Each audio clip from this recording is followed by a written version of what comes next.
Ukraine versus Russia. 540 drones from Ukraine turned a $2 5B shipyard into a firestorm at dawn. Chapter 1. The strike at dawn. 3:42 a.m. over the Black Sea. Radar systems at Ukraine's western naval base detected 5 fast-moving objects approaching from the southeast. Their speed exceeded 550 miles per hour, and their trajectory pointed directly toward Odessa. Satellite confirmation arrived seconds later. 5 Russian Caliber NK cruise missiles had been launched from the frigate Admiral Grigorovich, 180 kilometers off the coast. Ukraine's NASAMS defense network responded immediately. Launchers locked onto the targets, firing 5 AIM-120C interceptors. 3 missiles were destroyed, mid-air at about 6,000 meters, scattering fragments into the sea. 2 slipped through. The first struck Dock 3, obliterating 2 Ukraine 312 patrol boats. The second hit a maintenance hangar, triggering explosions in fuel and ammunition storage. By 3:47 a.m., 1/3 of the naval base was down. Cranes fell, radar towers buckled, and thick smoke covered the docks. 23 personnel were confirmed dead, 57 wounded. The Odessa export corridor was forced to shut down. Command systems stayed online. Analysis confirmed the strike came from Russia's Black Sea Fleet, a calculated attempt to destroy Ukraine's last naval stronghold. At 3:52 a.m., Kyiv issued a single order under a new code name: Operation Iron Swarm. If you want to see how this counterattack unfolded, press 1 to continue to Chapter 2. If you want to stop here, press 2. And don't forget to subscribe for more real-time military breakdowns. Chapter 2. Operation Iron Swarm. 4:10 a.m. Kyiv Command Center. Visual feeds from Odessa displayed heavy fires across the naval base. Damage assessments confirmed 2 patrol vessels destroyed, multiple fuel reserves lost, and major radar systems disabled. Analysts concluded the strike pattern matched those used by Russia's Black Sea Fleet. The Odessa complex, Ukraine's last operational naval hub, had been targeted to eliminate its defensive presence entirely. Commanders initiated contingency planning. Intelligence teams outlined a rapid response that would rely not on large-scale missile attack, but on saturation tactics, overwhelming enemy defenses with quantity over quantity. The strategy would combine decoys, jammers, and explosive drones in a coordinated multi-wave strike. By 4:20 a.m., encrypted directives were transmitted to Vasilkiv Air Base. Engineers there prepared 540 aerial drones for deployment. The swarm consisted of 2 categories: 240 Sparrow 7 units equipped with signal jamming payloads, and 300 Stingray ER strike drones carrying 12-kilogram armor-piercing warheads guided by terrain-following algorithms. Each cost less than $2,000, yet together they carried destructive potential rivaling precision missiles worth millions. Flight programming was completed within minutes. Target coordinates were locked on Nordvik Shipyard near St. Petersburg, a primary facility for submarine assembly and nuclear module construction. Destroying it would inflict both strategic and psychological damage. At 4:58 a.m., all systems turned green. Launchers ignited in waves, filling the northern sky with steel and flame. Operation Iron Swarm had begun. Chapter 3. The Iron Swarm. 4:58 a.m. Vasilkiv Airfield. Floodlights sliced through the mist, illuminating rows of drones stretching across the tarmac like a metallic army waiting for dawn. Their frames were rough plywood wings, carbon struts, improvised electronics, but their purpose was deadly precise. Each one hummed with restrained fury. Technicians ran final checks, shouting over roaring generators. Sparrow, 7 seconds ready. Stingray, ERs armed. Every light on the console flicked green. The countdown began. Launch the swarm. Engines screamed in unison. The first wave lifted, followed by dozens more, until the night sky turned into a river of glinting wings. 540 drones climbed through low clouds, forming shifting layers of motion. Sparrow's 7 seconds spread electromagnetic chaos, blinding enemy radar grids. Beneath that storm, Stingray ERs skimmed over the rivers and farmlands, riding air currents like shadows that refused to die. Inside the command van, operators monitored telemetry, eyes wide, fingers trembling. Drone 67 adjust heading 3 degrees west, whispered one. Correction confirmed. A storm of data and heartbeats filled the air. Outside, The sound was not like engines, it was like an approaching hive, alive and unstoppable. Over the horizon, their formation tightened. Decoys on the wings, jammers in the center, strike drones, flying silent and low. To satellites, it looked like noise. To Ukraine, it was a message carved in motion. Revenge was now airborne. Chapter 4. Into the Storm. 5:20 a.m. Baltic Defense Network. Russian early warning systems detected a sudden wave of radar returns approaching from the south. Hundreds of low-altitude contacts appeared across multiple sectors, moving faster than expected for conventional aircraft. The network classified them as potential UAV formations. Within seconds, the defense grid shifted to full alert. S-400 and Pantsir S-1 systems activated simultaneously, launching interceptors in overlapping patterns. Explosions lit up the sky as defensive fire filled the airspace over the Baltic corridor. Roughly 240 drones were destroyed in the first engagement wave, their wreckage falling into open fields and the sea. But the upper radar layers soon flooded with false readings. Sparrow 7 jamming drones emitted wide-spectrum interference, blinding thermal sensors and scrambling radar feeds.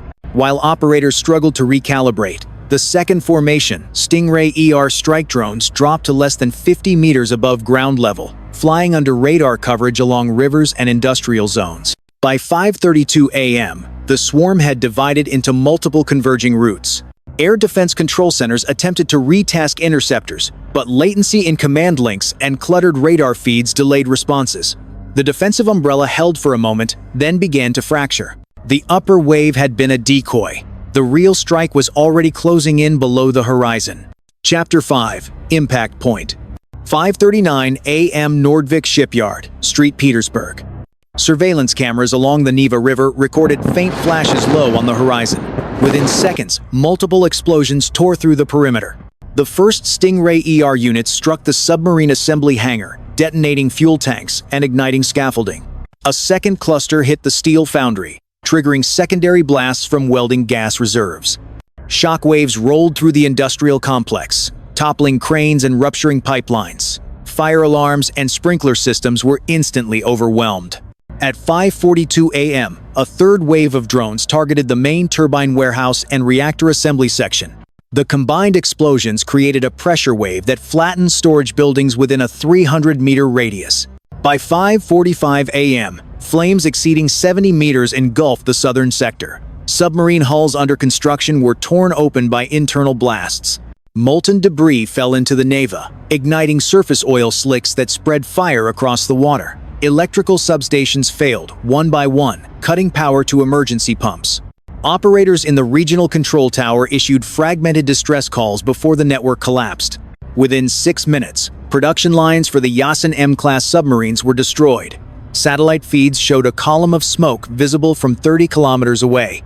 By 5:51 a.m., all drone telemetry ceased, transmission mission complete. The Nordvik Shipyard, Russia's central submarine manufacturing hub, was burning uncontrollably. Chapter 6. Chaos in Command. 5:51 a.m. Russian Northern Command Headquarters. Alarms echoed across the bunker as connection to St. Petersburg was abruptly lost. Status boards flickered between static and empty grids. No telemetry, no live visuals, only brief emergency bursts before total silence. Attempts to re-establish satellite feeds failed. Interference from Sparrow 7 drones still blanketed high-frequency bands. Fragmented data arrived from regional channels. Logistics control confirmed explosions in the turbine division. Construction units reported 3 Yasin M submarine hulls destroyed. Reactor assembly modules were missing from inventory, likely vaporized in the blasts. Fire containment teams couldn't advance due to collapsing fuel tanks and continued secondary detonations.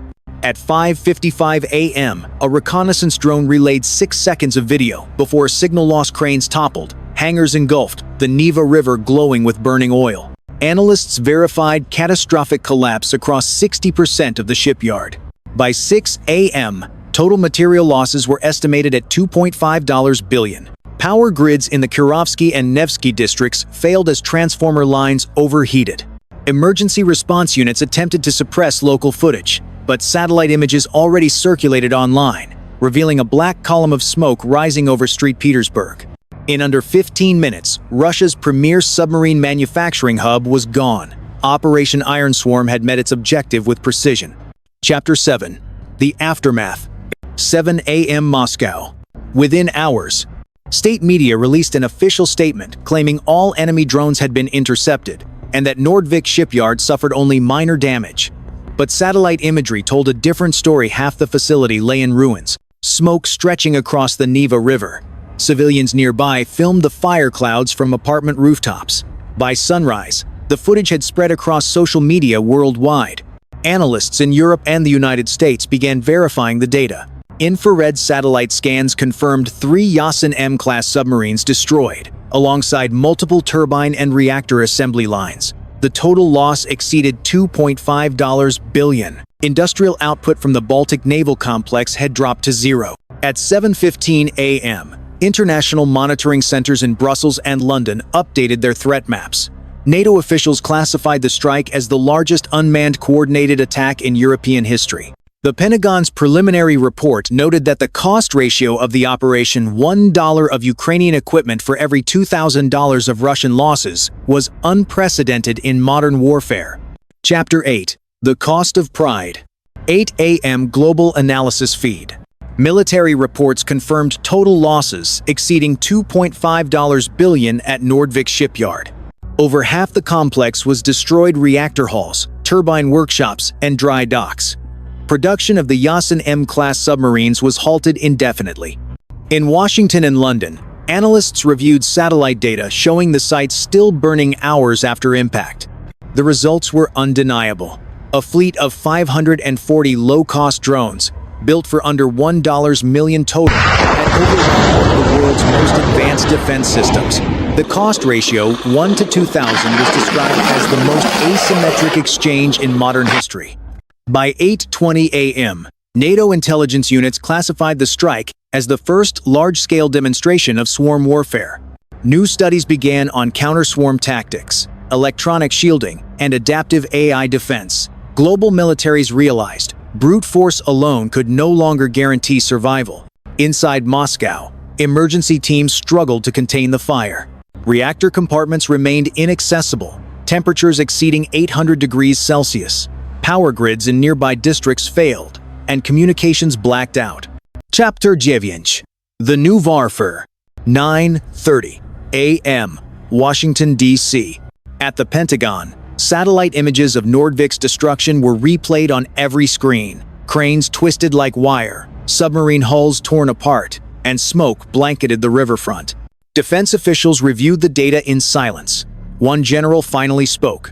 A $2,000 drone just defeated billion-dollar defenses. The statement marked a turning point in military doctrine. Across NATO command centers, analysts labeled the event the Iron Swarm model. The concept was simple yet revolutionary: coordinated micro-drones, guided by terrain data and adaptive AI, could dismantle large defense grids faster than traditional air power. In less than 15 minutes, Ukraine had demonstrated that intelligence could outmaneuver scale. By 9:45 a.m., think tanks in London and Tokyo issued reports warning that conventional fleets were now vulnerable. Steel has lost to silicon, one summary read. Research into swarm control, autonomous targeting, and counter-AI jamming accelerated overnight. In Kyiv, engineers archived the mission data. 540 drones launched 540 signals that proved adaptability was now the core of survival. The operation had done more than strike a target. It had changed the nature of warfare itself. Chapter 10. The Lesson in Fire. 10:30 a.m. Global Broadcast Network. Images of the Nordvik inferno circled the world: black smoke, molten steel, and a river turned to flame. News outlets called it the firestorm at dawn. For the first time, a low-cost swarm had erased a billion-dollar facility, forcing every major power to rethink what dominance meant. In Kyiv, the operations command team completed their final report. Total cost, under $1 million. Enemy losses, over $2.5 billion. Duration, less than 15 minutes. It wasn't just a victory. It was proof that precision and coordination could outweigh mass and wealth. The age of giant arsenals had given way to the era of intelligent warfare. By noon, defense ministries from Washington to Beijing convened emergency reviews. New doctrines were drafted: smaller, faster, more adaptive systems. Analysts agreed on one conclusion: war would no longer be decided by the strongest army, but by the quickest mind. For Russia, the loss of Nordvik was more than economic. It shattered the illusion of invulnerability. For Ukraine, the success of Operation Iron Swarm became a symbol of survival through innovation. As the fires dimmed over the Neva, the world had already changed. Brute force had lost its crown to intelligence. If you believe technology should serve peace, not destruction, subscribe, share, and tell us where you're watching from. Type 1 if you stand for innovation. Type 2 if you stand for peace. Together, we define what comes after the fire.